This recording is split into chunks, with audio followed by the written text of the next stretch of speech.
पाकिस्तान भी मजबूर और हक बजानिब है। निगरान वजीर आजम अनवारुल हक काकड़ की हालिया प्रेस कॉन्फ्रेंस के हवाले से अब तक तज्जिये और तनकीद हो रही है, जिसके दौरान बहुत से राज भी बताए जा रहे हैं और खदशात का भी इजहार किया गया है, जो बेजा नहीं कि उम्मत मुस्लिमा के हालिया हालात जाहिर करते हैं कि सिर्फ इत्तेफाक ही में बरकत है, वरना वही होता है जो आजकल फलस्तीन में हो रहा है। साम्राज्य कुव्वतों ने गहरी सोच विचार के बाद ही दर बदर यहूदियों को अरबों के दिल में छुरा घोंपने जैसा मकाम दिया और मशरिक़ वस्ता में एक मरकजी सिहोनी रियासत कायम कर दी और फिर उसे मजबूत भी बनाते चले गए। हत्ता कि अमेरिका ने उसे गोद लेकर इतना मजबूत किया कि 2 मुख्तलिफ जंगों के दौरान शाम और मिस्र तक को हार मानना पड़ी और इनसे छीने गए इलाके आज भी इसके कब्जे में हैं। हत्ता कि इसे एटमी कुव्वत तक बना दिया गया, जबकि इसके बरअक्स एटमी सलाहियत ही के हवाले से उसे अमेरिका ने मिस्र, शाम, इराक और अर्दन का जोग्राफिया बदल दिया और अल जज़ायर की ताकत को भी खत्म कर दिया।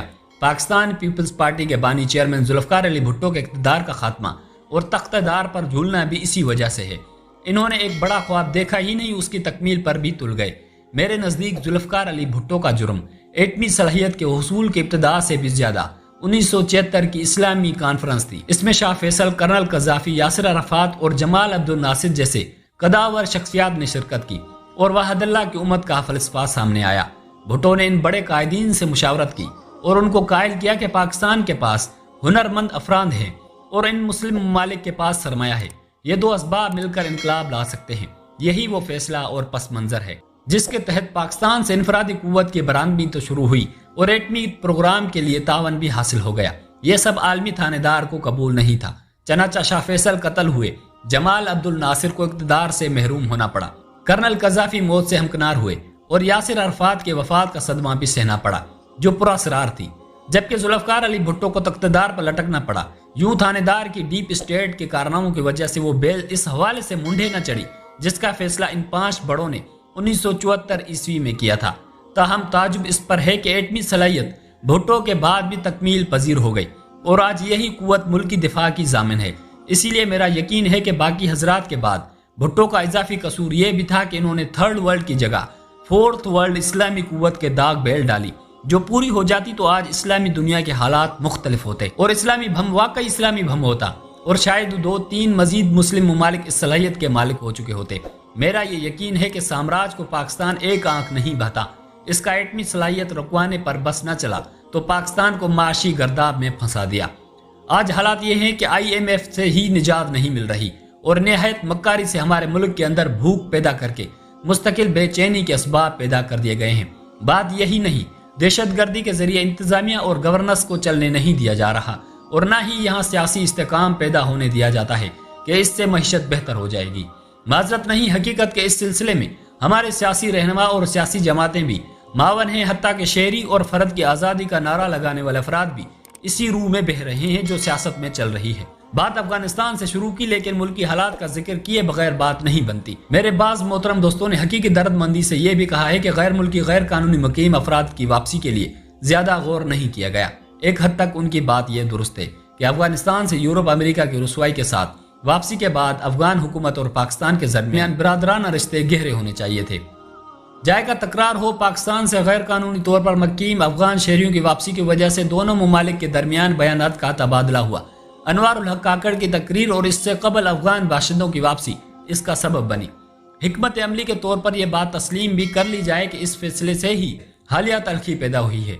मेरे दोस्त जज्बात और अफगानी बाकी के हिसार बाकी वाले नारे की वजह से खदशात का इजहार कर रहे हैं, लेकिन ये हजरात ये क्यों नहीं सोचते कि फैसला मुश्किल से किया गया कि सनद याफ्ता अफगान मुहाजिरीन के अलावा तकरीबन 16 लाख अफगान गैर कानूनी तौर पर मुकीम थे। इसके अलावा निगरान वजीर आजम ने मुख्तलिफ जराइम और खुदकुश धमाकों में मुलविस होने वाले अफगान बाशिंदों का भी जिक्र किया और बताया कि ये लोग घिनौने जुर्म में मुलविस रहे।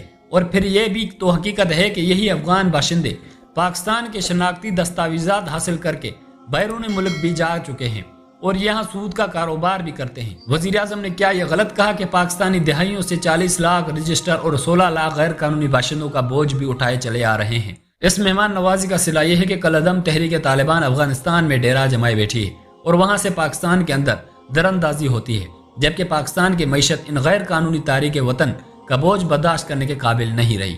यूं भी आखिर कब तक उन सब ने यहाँ रहना, जराइम में भी मुलविस होना है। ये दुरुस्त के बेहतर ताल्लुक होना ज्यादा अहमियत रखता है। لیکن اس کے لیے بھی تالی دو ہاتھوں سے بجنا ضروری ہے۔ یہاں تو صورتحال یہ ہے کہ یہ سب حضرات پاکستان ہی میں روزی کماتے ہیں، ان کی اکثریت ہمیں سچے مسلمان ہی تسلیم نہیں کرتی، اور تحریک طالبان تو پاکستانیوں کو پھر سے یہ کلمہ پڑھانے کے دعوے دار ہے۔ ایسے میں لازم تھا کہ افغان طالبان پاکستان سے مکمل تعاون کرتے اور پاکستان کو ضروری معلومات بھی فراہم کرتے، لیکن یہ سب تو ہم سے یہ ملک ہی حاصل کرنا چاہتے ہیں، جبکہ بھارت بھی افغانستان سے ہی زیادہ سرگرمیاں جاری رکھتا ہے۔ اسی لیے بہتر یہی ہے کہ اس فیصلے سے جو قباحتیں نظر آ رہی ہیں ان کو رفع کرنے کی کوشش کی جائے۔ افغان مسلم بھائی ہیں تو پاکستان اور یہاں کے شہریوں اور ملک کی عظمت کا خیال کریں۔ یہ بھی تسلیم کی بات چیت سے ہی مسائل حل ہوتے ہیں، اور ایسا ایک سے زیادہ بار ہو چکا ہے۔ کیا لوگ بھول گئے کہ کپتان کے دور میں مذاکرات ہی کے بعد یہ مٹے میں آئے اور پھر سے وہی کام شروع کر دی، جن کی وجہ سے خرابی پیدا ہوئی تھی؟ امن و امان کا مسئلہ پھر پیدا ہو گیا، اور اب بھی یہ حضرات باقاعدہ جنگ کی کیفیت بنائے کھڑے ہیں۔ حکومت پاکستان سے سوال ہے کہ جو اعداد و شمار اور تحقیق کے بعد افغان شہریوں کو شناختی کارڈ اور پاسپورٹ جاری کرنے کا نتیجہ ہے، اس کے مطابق ان حضرات کو پکڑ کر قرار واقعی سزا کیوں نہیں دی جاتی؟ اس سلسلے میں تحقیقات سے عوام کو بھی آگاہ کیا جائے۔